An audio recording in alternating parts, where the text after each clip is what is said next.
Gabby Concepcion, nag-post ng taos pusong mensahe para kay Sharon Cuneta. Gabby Concepcion to Sharon Cuneta, don't worry, nandyan lang ako. Isang madamdaming Instagram reel ang ibinahagi ni Gabby Concepcion sa kanyang followers ngayong Lunes, November 25, 2024. Tungkol ito sa Dear Heart concert nila ng ex-wife na si Sharon Cuneta. Sa nasabing reel, maririnig ang pag-uusap ni Gabby at Sharon sa stage sa isa sa mga concert venue nila. Saad ni Sharon, akala ko nung nawala ka, nawala lahat sila.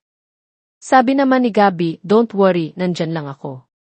After all of the shows na ating ginawa, I think mas naging close na kami sa isa't isa.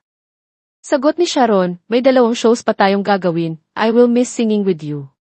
Pagkatapos nito ay kinanta ng dating mag-asawa ang Barry Manilow song na Even Now. Nilakipan ito ni Gabby ng makabagbag damdaming caption. Dahil daw sa tuon nilang ito,